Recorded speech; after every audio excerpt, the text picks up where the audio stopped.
Hey, the sound check today was vicious. Welcome to the Shoot It Straight podcast. Yeah, our local IT gal was struggling a bit. I'm doing the best that I can. I appreciate the comments. People have been commenting really good things, mostly for just I feel like there's been good vibes coming out for our podcast. That we're doing the best that we can. Yeah, Erika assumes a new role every week. Lately, it's been IT. It's been IT, which I feel like I always end up in, and even in my past life, in like quote unquote like corporate-y jobs I've had, it's like when you're an operations person that just falls into your lap, and it's this whole giant fucking.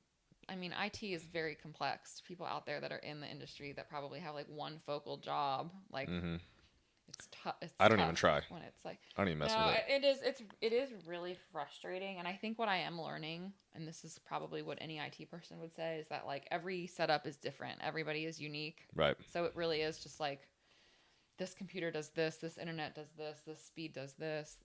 They're all just different. So you just have to kind of just got to put the reps in. It's like we tell our clients, like. So I try not to get too frustrated, but I'm learning to also give myself more time. Than I think that I'm gonna need. Yeah, and one of my favorite things I used to tell people when I was a trainer, I was like, "Hey, like, don't ask me this kind of stuff. I count reps for a living. Literally, like, let's calm down. Like, yes. I don't know how to do any of this stuff. So no, but seriously, it's good. It's lucky that you know how to do, or you're willing to put in the time on watching YouTubes and learning.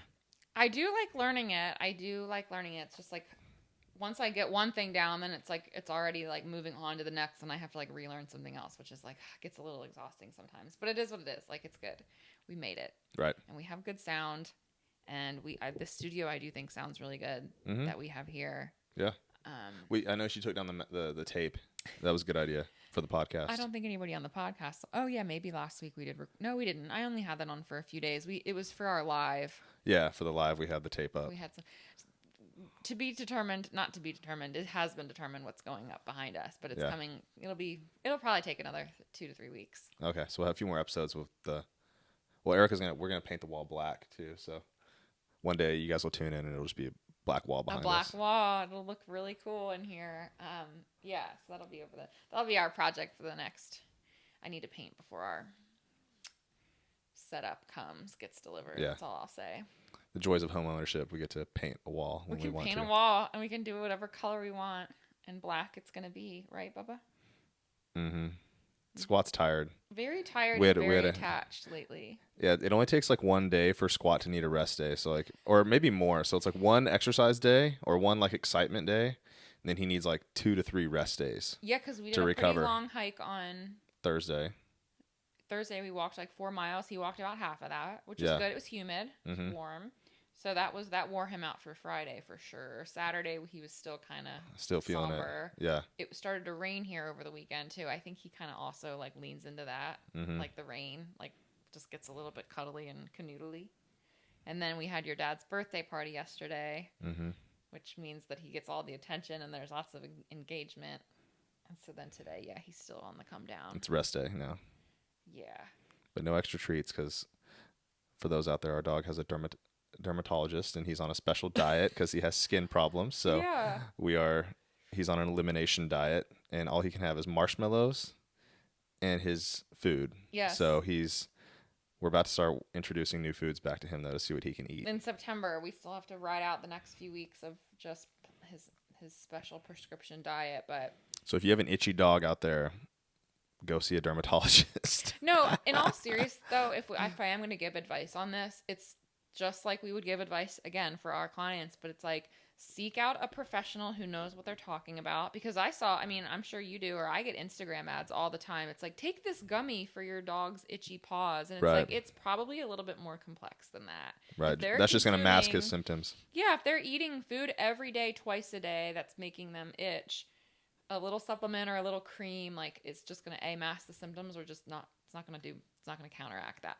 much. Yeah. And like, I've met guys out on the golf course are like, oh, I just took a leave. I'll be good to go for the day. I'm like, yeah, I mean, there's things that, like we can't correct in the gym, but, I bet, some of those things we could work on in the gym and you wouldn't have to take a leave every time you go play golf. Yes. I was thinking about a leave thing because there's ibuprofen in, I won't really name the studio that I occasionally drop into, but there is some in the bathroom. Now, Probably for hangovers. It could be hangover. It could be, and it could be for female, like for your period, like whatever. Like I'm not gonna sit here and say that but like we kind of normalize. I mean, taking painkillers is totally normalized. Or taking like an over the counter like NSAID or whatever. Not taking like crazy. That can be normalized in some worlds too, but it's so normal for people when their muscles are sore. And I think I forget about that, but people are like, oh yeah, I just take whatever. And I'm like, just like on a regular basis, if you're sore in the gym, do you not think that maybe like your recovery is bad, or your workouts program sucks, or your food is terrible, or your sleep needs to be better? Right. I mean, the answer is literally not to pop. And I'm not against that stuff. Like we know when we have like moments where we need to pop a Benadryl or we need to take a Tylenol if something is, but it's really good to save that stuff when you really need to lean on it, I think, versus it just being like a thing that you take. Yeah, I mean, I took one recently, just because, and I never do. Like, I had to go buy it because I don't have it just like in the house. But yeah, by the time we use one, it like expires. Like, but you know, like no, I bought like I bought like a pack of like 12. It was like the smallest they sell. Yeah, they don't. It's like in like a little chapstick looking bottle. It's not even like in a real bottle, but yeah. So.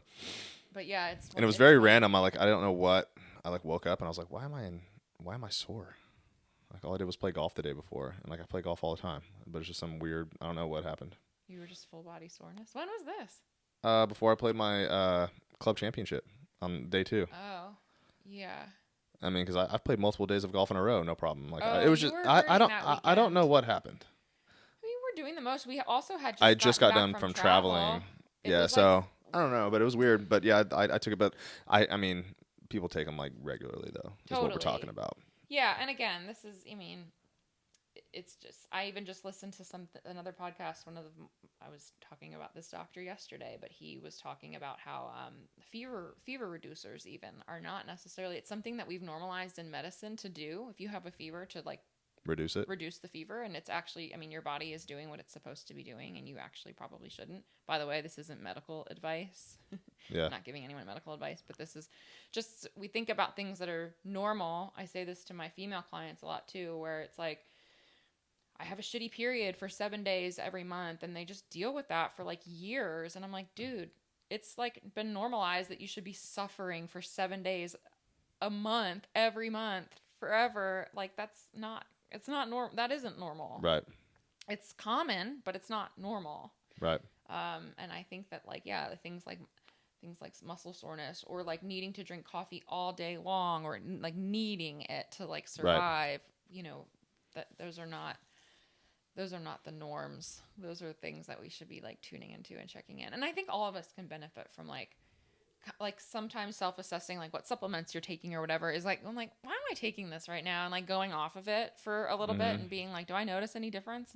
And not really. Okay, cool. Like I'm probably like, I can come off of whatever it is, whether it's your electrolyte supplement or your caffeine. It's good to take breaks from stuff and like reintroduce things for sure. Cause your body can sort of adjust and I've been adjusting my caffeine in the morning. I used to drink like 2 or 3 cups of coffee and then my pre-workout. Yeah. And now when I take Legion's pre-workout, it's actually got like 350 milligrams of caffeine. In one serving? Well, it's 2 scoops, but yeah, it's 1 serving. Whoa. It's a lot. So I'm like, okay, I probably need to dial back I just love the coffee in the morning. So I'm like, I know. Well, that's how I was when I was doing, because I got really into that one energy drink, which I still really like. Yeah. But what I like I think I do a pretty good job of, I love coffee in the morning too. It's the best. And I don't want to give that up. Yeah. But I like to rely on that little extra boost if I need it. And you can always cut servings in half of pre-workouts and things too. Yeah, and then they have stim free too. So I'm going to order that next time and probably like experiment with that. Yeah. Because I do want to drink more coffee. I'd probably rather drink a little more coffee and a little less stimulant in my pre-workout. Yeah. But they sell both, so you can try and little mix and match or something. So coffee is so good for you. Black coffee. So you know that the number one way that people get in their antioxidants is mostly through coffee. Like if you're a coffee drinker, yeah, because there's a ton of antioxidants in coffee. Well, sweet. And you're literally drinking it straight up from the bean. What about my Waterloo? What's in that? I don't know what's in that. It's water. It's hydrating. I really hope that they don't ever come out and say that this is bad for you, because I suck down about like a 6-pack of these a day. I'm sure someone listening is like, they're terrible for you. They're sparkling. You're Waterloo's drinking out like of a these sparkling can. waters. They're freaking awesome, and I drink a ton of them. They're good. It's water. But no, but coffee is like, if you think about it, people don't really eat their fruits and vegetables, but like people drink coffee regularly. So it's a really good way for people to get. So, I mean, coffee's good for you. Sweet. I love my coffee. Yeah, coffee's good for you. So a lot of when you hear a lot of the benefits of coffee, like there is, of course, like caffeine has its benefits, but really what they're talking about when it comes to coffee is the micronutrient benefits. Yeah. Fun fact of your day. Yeah. So all these things we take that help our performance, and then, some golfers think that a couple of beers helps their performance because they maybe are your a little headspace nervous. is a little bit. So I mean, to each their. You could work on that a different way too if you wanted to. But if you like your beers, you like your beers. Go for it. Totally. But that's when people are like, "Well, what's the special best pre-workout?" And I'm like, it just depends on what you need. Do you need energy or not energy? Do you like to drink coffee? Because I would go for that's number one. It's pretty natural and it's a good source of caffeine. But again, it just kind of depends on where people what you need. I do both, and I don't do pre-workout every day. And then it always depends on my workout too. Like if I'm gonna hit like a really hard like squat day or something where I really need to push, like when I'm gonna move something pretty heavy, that's when I'll take like a full serving. Yeah. If it's a lighter day, I'll take a little bit less, or I might just do just the coffee. Yeah. But yeah, definitely the pre-workout like helps you like push through like a little bit of the harder stuff, I think. Yeah. And like you take it too, like when you're really gonna go hard. And that's what I'm saying. Like what I like is like having it. It's like the nitrous button on your car. It's like I don't necessarily need. How'd you know I just watched Fast and the Furious? I mean, I fucking love a good car analogy. But it's like that. It's like, all right, I don't want to always have to lean on that. It's way more fun to be like, oh, I have my normal baseline coffee or my Cup Zero. My Cup Zeros are like, I have like 3 Cup Zeros. Yeah. And then it's like if I need a little something, or if my sleep isn't as great and I do still want to train, like it's just good to have that little backup juice, which it's great. And then it's more cost effective too, because I'm not just downing a bunch of random energy drinks. None of this stuff is cheap. We were just looking at the shelves yesterday. What was it, like 17 refrigerators now full of. Were we in Walmart or where were we when we saw the energy drink section? Research, yeah. Yeah, like energy drinks now are like.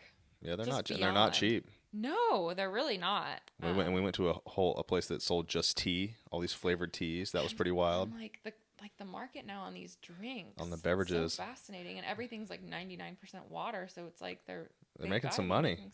But then we're kind of talking about you don't realize you get these things, and they're so easy to suck down. Like I could suck down a giant sweet tea. Like they're pretty tasty, but that thing is packed with sugar and calories. Packed. Like you want to talk about like people that if you don't track like your liquid calories, oh my God, like that's where you can really that and sauces. Because I was in Costco the other day and I took a picture of the back of the nutrition label of a dipping sauce. It was like it was called like the chicken sauce or something. Like, and I would imagine that. And then this guy DM'd me. He's like, "Oh yeah, I've seen that stuff." He's like, my clients have like been eating that stuff and they don't count it or they don't track it. No, nobody does. Nobody tracks. So it's like I'm having accurately. Yeah, I'm having this healthy piece. I'm having I had chicken breasts and broccoli for lunch. Yes. And rice. The typical like that's what the standard. Yeah. This is what a healthy lunch looks like. Yeah. And then they smother it in something like that, and it's like, okay, now you had your little like, what would that be? Like probably 400, 500 calories. Your chicken, rice, and broccoli meal or whatever. It'd be less than that. But anyways, and then you could have double that in sauce. Oh, easily. Well, it's the whole like ordering a burger versus a salad at the restaurant thing. Yeah. People get in that trap all the time, and it's like, well, that has bacon bits on it, eggs on it, and the dressing. 4 cups of dressing on it or whatever, and that's a shit ton. Oh yeah, I used to think that like when I was working in the restaurants, if I just ordered the salad, because we didn't have nutrition labels on stuff, and I probably wouldn't pay attention anyways, but yeah, I'd like get the Caesar salad with like extra Caesar dressing and like think that I was doing myself a favor. And it's like, oh, I might as well just had the chicken fried steak with some actual protein. Yeah, and some nutritional healthy fats right. that are in the meat, that whatever meat you're choosing, fish, whatever, salmon. Yeah. No, it's wild. Yeah, whoever you're talking to. That it's the number one thing is like these empty. I mean, it's the whole. You were talking about the fitness chef not too long ago, but his whole thing, a big thing that he does on his Instagram is show like, I don't eat that much, and shows the person eating the like baby croissant that's like 500 calories or whatever, and thinks that the person eating a big whole chicken breast and eggs and the whole thing ends up being less calories than the small little donut hole thing, and their 600 calorie Starbucks. Right. These people in their head think, well, I had a coffee and just a pastry. Right. It's like, well, yeah, that was like 900 calories for those two things, whereas you could have had 2 full-size meals with fruits and vegetables and the whole thing. Yeah. Like, the visuals, anyway, that he represents on his Instagram are really good. So shout out to Fitness Chef.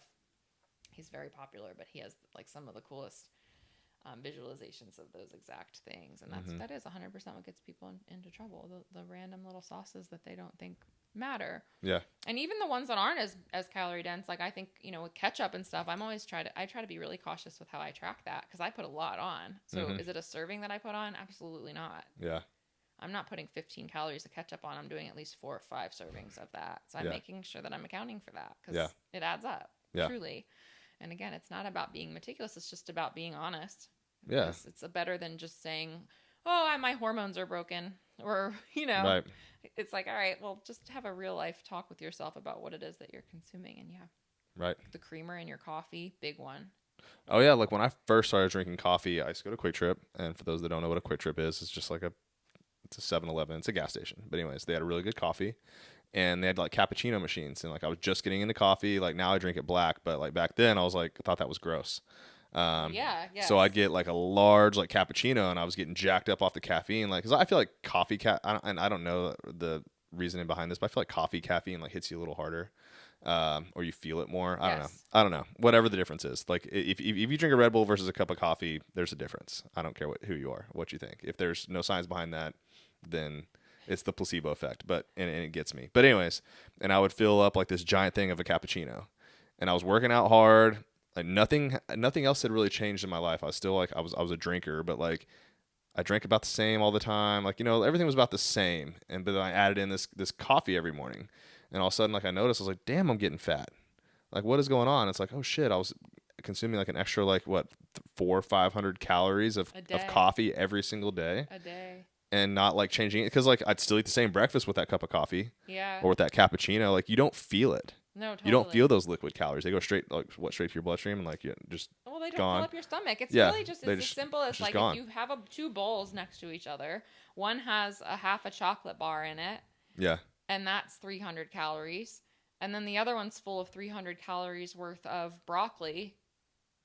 The one full of broccoli is going to be a massive bowl. Right. That's your stomach. Yeah. And so liquid is the same thing. It's like there's this liquid drink that's 8 ounces that has 300 calories in it versus another 300 calories of steak is going to feel a lot different in your stomach. It's going to actually take time to digest and break down and make you feel full and all of that stuff. Yeah. So like, you just suck down these liquid calories, and like nothing in your life it doesn't change how you feel. Yeah. So you just go right into whatever you were doing next, Well, it does change how you feel if you start to. Yeah. I mean, if I drank like one of those sweet teas yesterday, like that makes me feel like literal shit. But if you're accustomed to them, you don't. I guess not. I guess you're right. But so that's the whole argument too, where people are like, "Oh, why do people order the Diet Coke at McDonald's?" It's like, I'm here for those types of swaps. I'm always a champion for that stuff. I think that is, we get in these like, Diet Coke is so bad for you, and this isn't a discussion about that, but it's like, well, if you're gonna have 800 versus 1200 calories or whatever, and like sub out the fries and the soda and have the burger or whatever. Right. Like those are real life swaps that you can do. That doesn't mean that you can then also order an ice cream on top of that because you did diet, but it's like, start to make those like connections in your brain a little bit. Like you can go out with your friends. You don't have to have all the beers that you normally do. Yeah. Like those are the things that start to add up. Those hundreds of calories here and there. Mm-hmm. Those are the decisions that you can make while eating out and doing those types of things that can make an impact on your health. Yeah. And I was talking to one of my clients the other day, and he was talking about how his brother has like lost so much weight because he quit drinking soda. And he was like, a lot of the people out there think you get this big belly. He's like, oh, he must have been a beer drinker, And it's like, when you think about it, if you're a daily soda drinker and you're putting back a good amount of it, like I drink like 6 of these Waterloos a day. If that was Pepsi or a Coke, that's, what are they, 150 calories each? Yeah. That's a ton. Yeah. Right. And unless you're an alcoholic and you're drinking beer 6 beers every single day, the 12 beers you have over the course of a weekend, or even 20 of them, and beers are less calories than a Pepsi. Mm-hmm. Like a Miller Lite's like 105 calories or something, and your Pepsi is 150. you know, I mean, there's other effects that the alcohol is doing to you that aren't good. But if we're looking at it just from a calorie standpoint, you're drinking a soda drinker is way worse than a beer drinker when it comes to calories, for most likely. It depends. Again, it depends on how much the person's having. Right. But I'm saying if you drink like multiple sodas every single day and then you have a casual versus the guy who drinks a few beers on Saturday. Yeah. The soda drinkers consuming way more calories throughout the week. Sure. Maybe. Or maybe the guy that goes out for drinks also then becomes inhibited to not make good food decisions and then eats 3 dinners and goes out for a full pizza afterwards too. You know what I mean? Like that. Yeah, there's other effects that alcohol does to you. Like the protein synthesis and yes. so on and so forth, poor sleep and recovery and yeah. And then you get poor sleep, so then you eat shitty the next day because you're like dying for energy and like the whole thing. Yeah. So there's nuance, but that could be right, but it also could be there's just nuance and there's no black and white. There's no like alcohol makes you this, Diet Coke makes you this. It's like you kind of have to just think about, here's what the textbooks say and what the science is, but how are people actually acting also in real life? Right.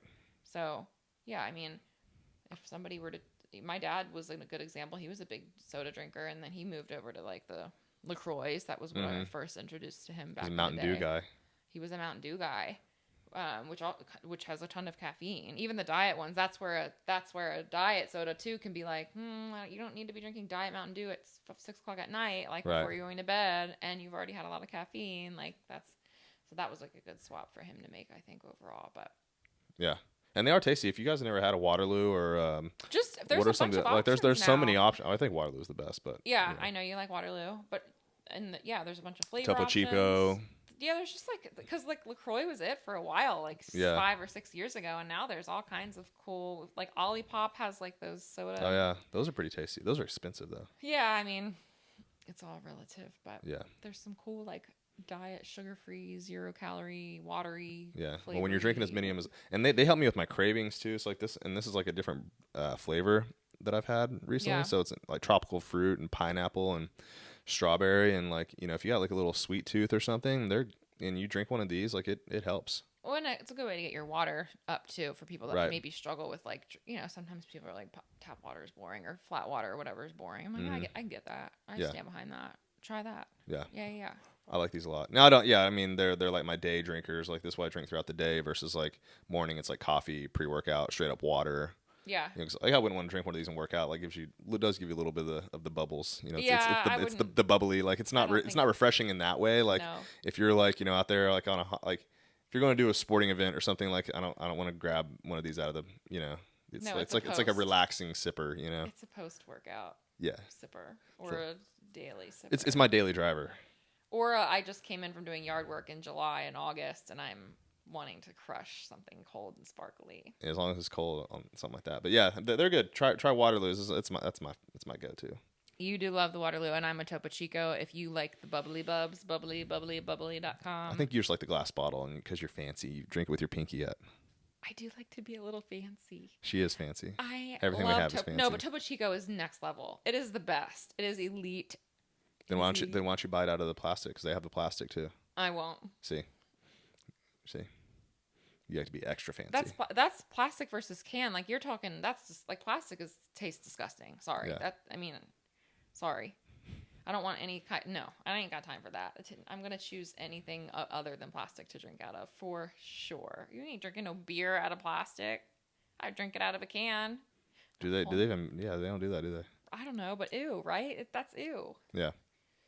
Anyway, so today's little focus is to shift gears, I guess, in terms of what we're actually talking about today. I figured it would be fun to discuss a little bit about, because we've talked a lot about how you and I have worked one-on-one with people for like a decade, more than that combined. Why we don't do that anymore. Why we've shifted now fully into group coaching / programming for the masses, right, for lack of a better word, but not necessarily doing. We have our one-on-one clients still, right, that basically have been grandfathered in with us for the most part, or have very special circumstances, which maybe we can get into. But largely, the topic is just about why we decided to shift that focus, and I think we maybe we have different reasons or same reasons, but yeah, maybe we do. I want you I don't to know. go first. I have to go first. I wanted to hear what some of yours were. I mean, so it's been about a year. It's coming up on a year now that I don't train people one-on-one, like physically, either in talk about your person or evolution. Zoom. So You did it in person oh yeah, at so I a mean, gym. yeah, I mean, I think that's what when people reach out to me and like ask me like for advice or whatever, it's like, hey, like before I ever had a social media account, I'd been training people for years. And then I had my own social media account where I just posted like my life. But now it's like, when I actually give like fitness tips and stuff, my first tip didn't come until I had been doing this for like 10 years, working one-on-one with people. And I think that goes a long way into when you're programming, especially for the masses, because I've seen enough people now that where they all do kind of the same thing. They all have the same skill levels. So you're able to like program workouts that are effective for them. But so like over my years of seeing people, I did one-on-one training for a long time. Then I got into group coaching, and then I was a regional fitness manager, so I actually got to help other trainers and coach them up on how to become a trainer, which was cool. And then now, here we are, like working mainly doing programming for the masses online. And like I think where we're at now is kind of a byproduct of our growth, right? Like I have quite a few people now that want to work with me or do one of my programs or something. And instead of I just don't have unlimited amounts of time. Yep. So that's where we kind of hit this like crossroads, I guess you could say, of like, okay, I can only take on X amount of one-on-one clients. So if we want to grow that, I'm going to have to charge a bunch of money because I can only have so much time per day, and I have so many people that want to work with me. Or I can help more people and create programs and just give out my information and educate people and help them grow instead of just catering to like rich people. Like, I mean, I'm not trying to be a cocky asshole, but like that's what it comes down to. It's like, we can charge a bunch of money for just one people, or I can just spread it out and like help as many people as I possibly can. Yep. And provide the best product and like use my knowledge and I do believe that I have written the best golf fitness programs that are out there. Yep. And like that's what I want to share with people and make it affordable so like that everyone can use it and people that don't even play golf can do our programs, and maybe they'll want to play golf one day just because they're like, wow, what can I do with this amazing body that I've built? Yeah, no, for real. What are all the cool things I can do besides lift heavy and move fast? Oh, I can swing golf clubs fast and I can move well. But I think that's just kind of that's really how it's evolved. Is like there's just the demand for our services grew, and how can we like deliver that to people? And it's not one-on-one coaching anymore for me because there's so many people that I want to work with. Yeah. And I find that way more fulfilling. Yep. That I'm able to help this many people and provide a really good product because there is a bunch of muddiness out there. There's some products and some programs out there that aren't very good. Yep. And I'll just say that bluntly like that. Like I could sugarcoat that, but whatever. This is our podcast. I can say whatever I want. So that's why we do this to help as many people as we possibly can. Yeah. No, I think that was like a really good. I mean, you nailed it as far as like the trajectory that we've been on. It was sort of like for you, it's almost like a natural progression, honestly, like how we've evolved, which is even cooler. I think like it's been strategic. It's not like we're flying by the seat of our pants every day and we're like, well, I guess we're doing this today. But it's been like, for us collectively, what's been cool is like we each separately, like before we met each other, we're working, independently in the fitness industry for 8 years or however long it was. And then when you and I got together, we were both still in the industry. I started to do a lot of one-on-one nutrition coaching full time. That got really busy really quickly. Like I filled up my books within like 6 months, and because like COVID had happened, that kind of helped my business a ton there. Mm-hmm. You same with your one-on-one clients as you were evolving into like the golf specific niche. And it's like you get to a point where you get maxed out. Like it's not so much even about the time, but like the energy that you're able to give people too. And so everyone's different on that, right? You've known trainers that can do what is it, like 70 sessions a week or something, like some of the guys that you work with. Oh man, there was a girl in New York that I knew that did like you'd have to do the math. I think she did 360 sessions a month. So how many is that per week? A 360. lot. So A lot. So 90 a week? Yeah. Oh my God. Yeah. I mean, I think she would do some 2-on-1s and stuff, or 1-on-2. Yeah, like 2 at a time. See, Yeah. now, and again, this isn't to bash those people because That's insane. similarly, I've heard coaches in the nutrition space, you know, they have 100, 120 on their roster. Wow. One-on-one nutrition coaching.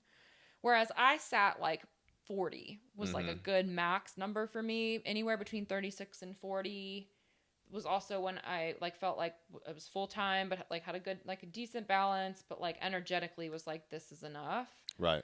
But again, like that's the 40 and 100 is a really big difference. And again, like that's everyone's energy levels are different, or what you're putting into your coaching too is different. I think you and I give a lot of energy and put a lot of time and thought into our one-on-one programming. And again, this is not saying that people that did 100 clients a month didn't do that. Because I do believe some people are just like literally living off the 4 hours of sleep and doing that just grind life. I had already experienced grind life in a previous life, so I knew that I never wanted to be in that headspace again because that sucks. Right. But yeah, like for me, it was more about like the energy levels of coaching one-on-one and finding out really though, after so many years of doing one-on-ones, that a lot of the people, despite having different goals and different backgrounds, of course, there's so much variety as we always talk about and where people are coming from. There's like 3 patterns. There's just there's like maybe, you know, there's like 3 or 4 general, like, okay, these are the things, like here's the Bible that I basically can write.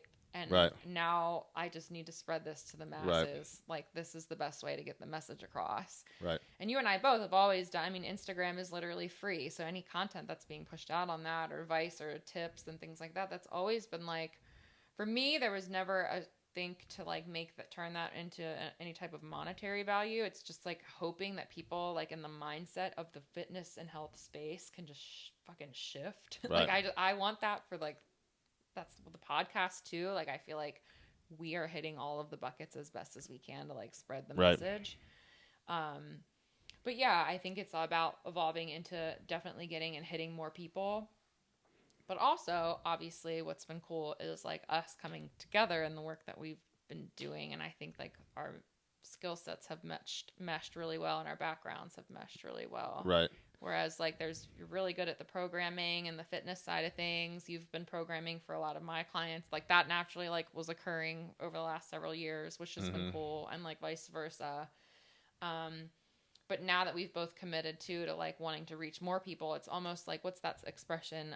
If you want to go fast, go alone. If you want to go far, go together. Right. With like more support, and like so we can kind of like piggyback off of each other and like really grow our business and also reach more human beings. Right. And you kind of touched on the energy part of it. So like that's one big thing for me is like I had to kind of like I was hanging on to a few people and training them mainly on Zoom and in person and things like that. And it's like, you know, I'm not a robot, right? There's only so much energy you can put in each day into like creating something. Your brain just kind of becomes mush, you know?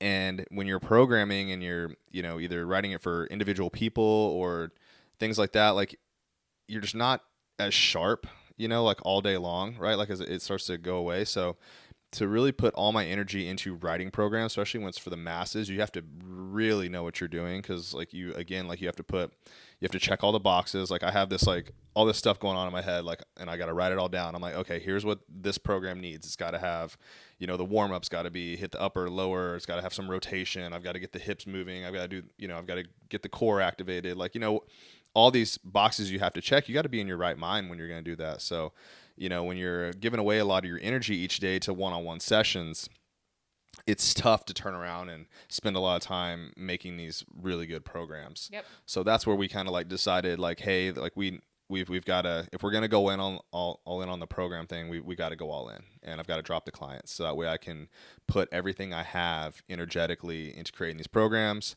trying them out, you know, and that takes energy too, because like I got to go give these extra workouts the intensity they need, that I want to see my athletes get out of that. So I've got to go train that way, and then I've also got to spend time like trying new stuff. Like if someone, I listen to all the feedback. So like if I get a couple people that say, if I have one person that has an issue with something, it's like, okay, you might just be a one-off. But if I get a couple people that say, hey, like, I need help with hip internal rotation, and that comes up multiple times, I need to find more ways to get that to work. Yeah. To get to, and there's not, there's more than one way to skin a cat. Like there's, you can't fit everybody into the same exercise. So I've got to go try those. I got to see which one works. Because if like, I can make it work for me. Like I can make anything work for me. Cause like, I know what I'm doing. I've been doing this for a really long time. I move really well. I can feel stuff. I know what's going on. But like, if I get out there and I can't get it to work, I'm like, okay, that's not going to work for this person. So let me try this. Let me see what's going to work best and what's going to work best for everyone. Yep. Because I'm writing programs for hundreds of people now that are all going to do this same exercise. So what's this exercise that's going to work the best for this problem that multiple people are having? Because not everyone speaks up. So, like Totally. if 2 people, 3 people have a problem, I got to extrapolate that. Okay, there's got to be at least 10, 10 times that many people that are having this, maybe even like 50 at that point. So yeah, just dropping the one-on-one clients, as much as I loved all those people and spending time and spending hours like in their sessions, getting to know people, getting, and obviously like, having a one-on-one trainer does get you more results, but then sometimes I think it's a detriment because then the longer you have that trainer, the more you just spend time talking to them. Yeah. The sessions just become hangout sessions. Yes. And then you get really comfortable and then maybe you'll cancel your session, and that started to happen. It's like, once you've known that trainer for so long, and if you're someone that has money, like you don't really care that you've can't thrown away $100, like $150, it's like, oh, whatever, I'll cancel it. You can keep that $150 because now you're friends too. And like, that's not, and at some point, like, that's just not where I want to be. Like, I do enjoy that person. Let's call and have a chat. We'll hang out, or, if I'm ever in the same town, we'll go play golf or something. But, right. I want you to get results. And, if you and I are to that point where you just want to hang out and talk to me, like, then you need to just do a program instead. Hold yourself accountable to that. So that's been a big game changer. Now I can just spend all my time working on our craft, working on our business, making the best. You handle the business, and like my job is to make the best programs I possibly can. Yeah. And I can start reaching out to people. I can learn stuff. People send me courses that we take. Yep. I take a stick mobility course. Dr. Jeff the other day was talking about the cars and the pails and rails course that I'm going to take. And just keep broadening my scope of what I know how to do. And then again, it all comes back to the experience. So like, it's cool to have information. It's cool to know stuff, right? Like that's great. And you see a lot of trainers and doctors and physical therapists on Instagram that just kind of, I feel like they pull from their textbook or they take it out of their really sciencey smart brain and then put it in a post, but it reads like that, like I'm trying to make it sound how it can come out of my mouth, which is much simpler.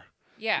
Like I'm going to take it and process it and clean it up and make it here. Now just do this. No, totally. You really nailed it. I think that's a key thing in our business is that sets us apart from what other people are out there doing. And you and I have talked about this a lot. And that is, we've seen people in the fitness industry. They've been a trainer doing the same job for 6, 7, 8, 10 years. Mm-hmm. And yes, there's always a special person that like can kind of keep doing the same thing for a long time over and over and over again. And that's cool. And you can be happy with that. And that's great. But especially when you have your own business, like what you and I think always aim to do is like we're just constantly leveling up. And mm-hmm. so like, because you have you have the bandwidth now, the brain space to go do a seminar, learn, research on YouTube, whatever. Mm-hmm. And like, same with us, same with me, where it's like, how can we get better behind the scenes? How can we reach more people? But yeah, we're continuously learning. We've given each other bandwidth to focus on the skill sets that we are already good at, right? Like not having to focus so much on the business side, but you can like really dive deep in and go deep on the programming. So it is a good product. And then same thing, like making sure our operations are smooth and that people understand what it is that we're offering and like that we're also like making money as a business so that we can continue to reinvest in our business. Like these are really important, smart things. And I know that people out there, maybe that if you don't have your own business, you're not thinking about like the behind the scenes of some of these like sort of little operations that are on the internet, but like it is a real thing that we're putting like our our time and our effort into just trying to give back to more people. Right. Because at the end of the day, even if you do have a crushing it roster of maybe we are working with 40 or 50 people a month, that's still only 40 to 50. It's such a small amount of people compared to like what you can get now with being on the internet and reaching out to so many people that need help.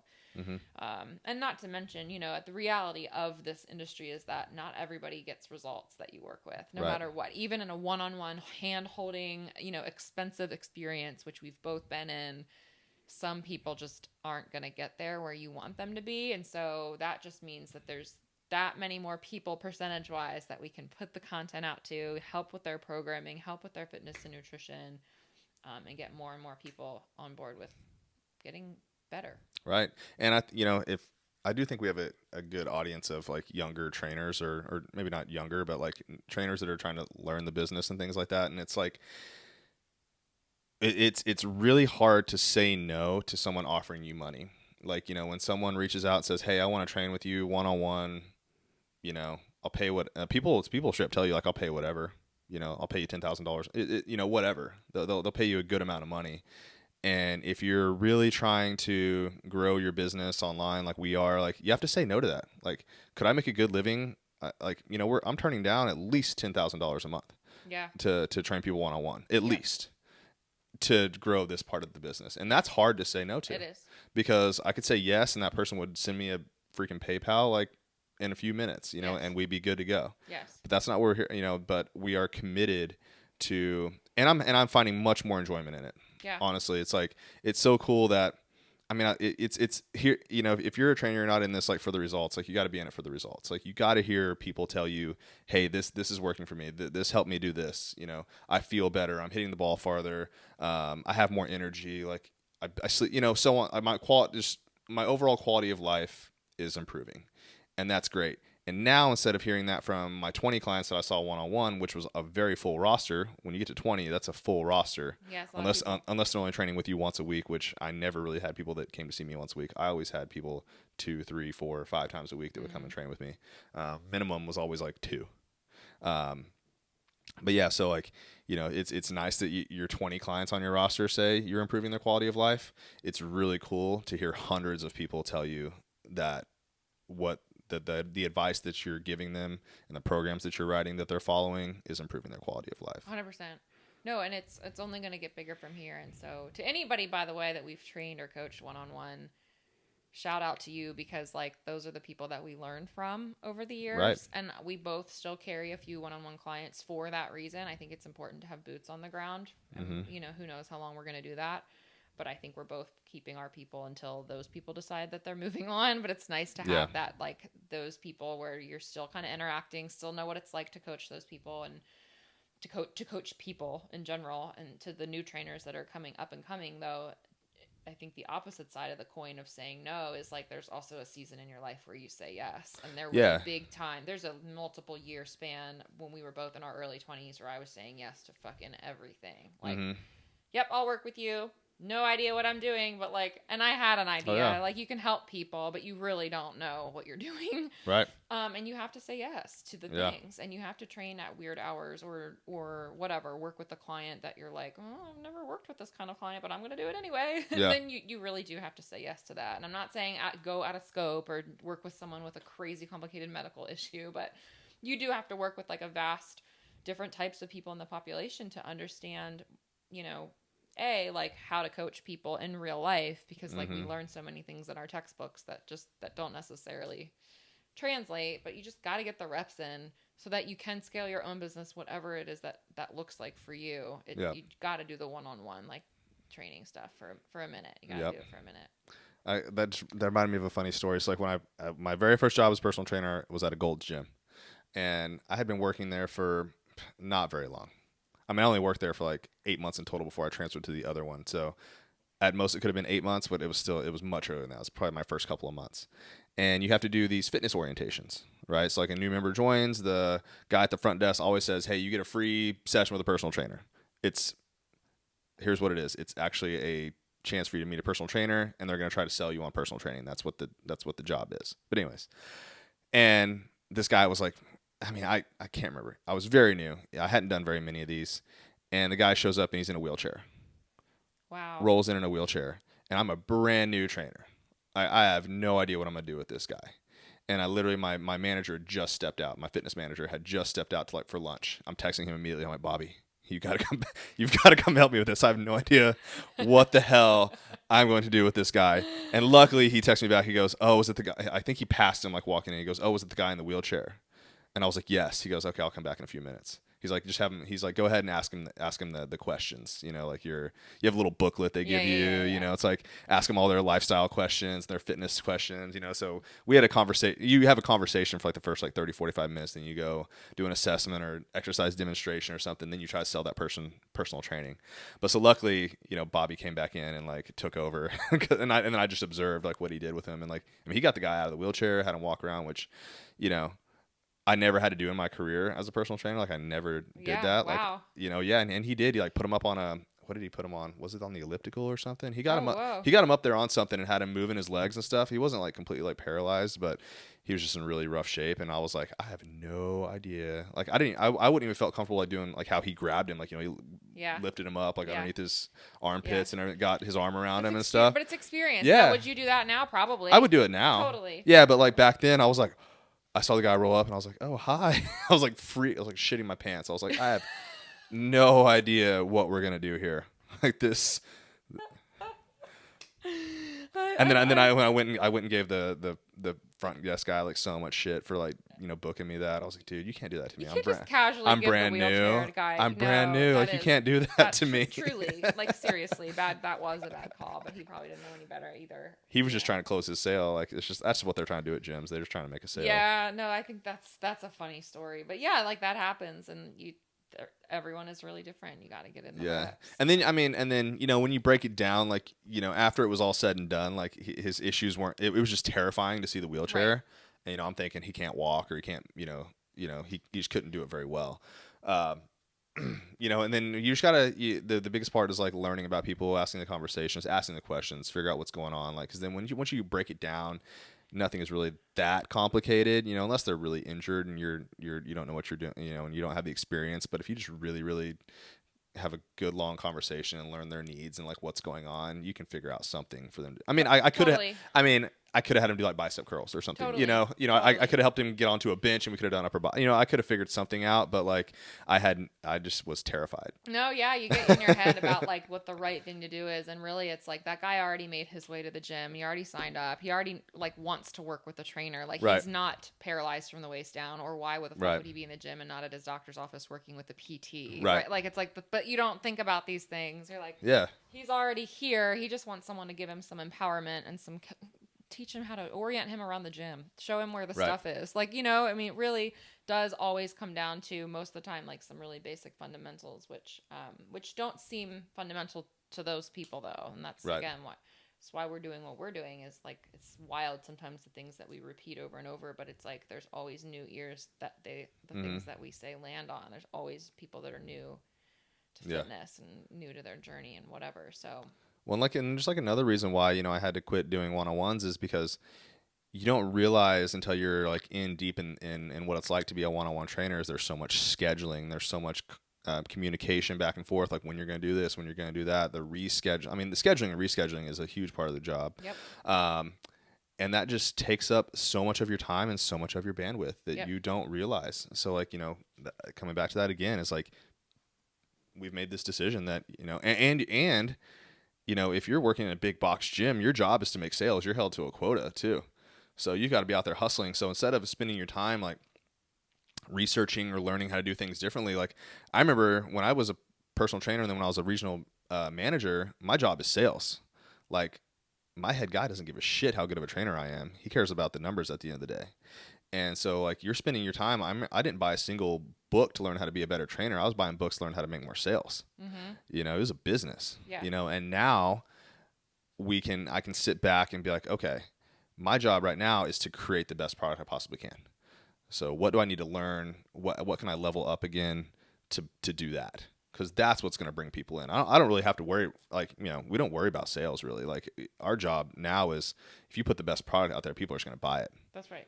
We're just going to have this little transaction. Hey, I'm creating something that you want. You want it. Yeah, there's a little monetary exchange that has to go on there, but this is going to get you results that are far beyond your low subscription cost. So. Correct. Yeah. No, I'm super here for it. And as always, like, we are putting this stuff out for you guys and also putting out a ton of free content. So we do sell subscriptions. We do sell programs. We want you guys to go all in on that stuff. But for real, we put out the podcast, which makes us no money. I think some people think that podcasts make you money. They don't. They cost you money, if anything. Most podcasts don't make a lot of money until you're really big and you happen to have some really cool sponsors. But most podcasts truly don't make money. And all the, our YouTube channel, all of the content we're putting out on Instagram and beyond is out there for people to learn and get more info and just truly hit millions of eyeballs. It's free to, remember, it's always free to you. It's our time. That's right. Well, yeah. So you as a consumer, you're getting the great deal on this. You guys are getting the good end. No, but that's so that's just sort of, I wanted to kind of go over that story today. I thought it'd be kind of fun to talk about like the business side of it and why we've shifted and hopefully give people a little bit more insight into our where we're at now and why it is that we're doing what we're doing, and that's why. Yes, like if you summarize the life as my life as a trainer, and if you're wanting to get into this business, like at the beginning you have to give all of your energy to one-on-one training, and then maybe later on you'll be in my position, you can give all your energy into creating a program. Yeah. Or whatever that looks like, whether it's... Or maybe, there's people that probably just love... I met... There's guys at the Lifetime that we went to that were trainers before I was a trainer at Gold's Gym. That's what I'm saying. And they're still doing it. Could they have branched out at this point? Probably. There's people but they love it. That, and that's totally fine. And there's people that want that service. So, there's something for everyone. 100%. With that, anything that you're obsessed with this week? You go first. Let me think about it. I haven't really thought about it. I'm always talking about food, but I'm obsessed with this chocolate cake from Ludger's down the street that we had on Is it Sunday. Ludger's or Ludger's? I don't care. I think that it's whatever it is, I'm phonetically saying it well enough that people can Google it and they can look it up and they can go patronize Ludger's down the street. Ludger's? It's a Bavarian cakery. Yo. I have had a lot of chocolate cake. And bakery cakes are usually pretty good, whatever. But this one was outstanding, like truly a 10 out of 10 chocolate cake. It was so good. So good. Is there still some left in there? Yes. It's yours, isn't it? You can have some. No, you can have it. But that's my obsession for the week. Just chocolate cake. One thing, too, that's so special, we were just talking about this, but it's like cake is more special when you only have it for special occasions. Like we do eat treats and we eat desserts pretty regularly. We eat sweets, but like having something like a bakery cake, those are the moments, guys, that you should be saving for your, like, when you're going all in on a dessert, you know? Like, fuck the whatever that you're eating every day. That's bullshit. If there's a bakery cake a moment, if there's a yummy wedding cake fuck in your front M&Ms. of you, let's go. Like those too. But bakery cake is like, next level. I'm making this work. We're going to have some of this. It was pretty good. Very good. It was pretty good. What about you? The CrossFit Games. We didn't talk about the CrossFit Games. Yeah. So we're recording this. About that. The CrossFit Games. So if you guys know, like Erika and I used to be CrossFitters. Like CrossFitters, you're wearing a No Bull shirt. Yeah, I'm wearing No Bull shorts too. There you go. So represent the CrossFit Games. But and we were CrossFit coaches and relatively competitive. We did a few events. I did a few competitions in CrossFit. Yep. But what was wild about the competition this weekend is there were so many injuries. And we've been watching the CrossFit Games for many years. We've tuned in and watched all of the CrossFit Games. And this year, so many people got hurt. The leader in the men's field, Roman Krinikov, was hundreds of points ahead and broke his foot falling off of a log and like Justin Medeiros didn't even come close. Yeah, Ellie top Turner. Level. It's the top level ones that's blowing my mind. That Mal O'Brien dropped out. We don't know enough about to sit here and commentate on it, but like. It just seems really odd that like the top 5 men and women, like kind of basically had some sort of injury going on this year. Very bizarre. Very, very high injuries. And, one of our guys we listen to, he's got a YouTube channel, Hiller. Like, I'm interested to see what some of his theories are about why so many people got injured at the CrossFit Games this year. And, I don't know what it is. Some of them were injured before they got there. So it's like, CrossFit is gets a bad rap for people getting injured, but it's gonna be hard to, and I never got injured really doing. I got a couple of like little things doing CrossFit, like I had a shoulder and a knee and some other stuff doing CrossFit, but nothing crazy. But I don't train. I'm nowhere. I was never even sniffed the level that these people are on. So I mean, the volume that they have to put in their training, they probably train 6-8 hours a day. Like it's so. I don't know. It was a lot of injuries, and it was an interesting, event to watch this year. Yeah, it was. We'll kind of be able to talk more about it, I think, as things come to fruition. But yeah, maybe we'll hear some, because it just ended yesterday, so maybe we'll hear some stuff about it. But it was different. Different. It felt different. I agree. Yeah, it's one of the reasons why I mean, the injuries aren't just the high volume of CrossFit, and like the skills you need to learn in CrossFit don't carry over to the golf course, and you got to spend too much time learning them. So that's why I've never really thought CrossFit was very good for golfers. But now it's like, oh, if you're gonna get injured at this rate nowadays, whatever they're doing in these gyms, like, you definitely don't want to do it. But yeah, I mean, like you said, nobody's training like they are at that volume. yeah, but still, a games level athlete. But even when we were not doing like high level training, you always had a nagging something. I always felt tight. I always wanted to see a PT. I don't miss that feeling. There's certain things, of course, the community, there are cool things about CrossFit for sure. But there's a lot of things that for me right now that the cons outweigh the pros, truly. So yeah, it was interesting. And the girl I was cheering for didn't win, so maybe that's why I'm a little bitter too. Yeah, well, it's a bummer. Emma, we were rooting for you. Emma Lawson, I was going for you. Yeah. Well, that was a good episode. Hopefully you guys enjoyed it. As always, send us your comments, feedback, whatever. We're here for it. Find us on codywescottgolf.com. We've recently started a blog. If you're ever looking for more just content that you're wanting to read and digest in 2 to 3 minutes, we've put that out. And then otherwise, it's Cody Wescott Golf on Instagram, on YouTube, on Twitter. Mm-hmm. Pinterest. Check out, we've dropped some new YouTube videos, a little bit longer content. So if you're a fan of some of the short content that goes out on Instagram, but you're always like wondering like, well, I need a little more detail than that, we're putting out YouTube videos for that exact reason. Yep. So check that stuff out, and we appreciate you guys. Thank you.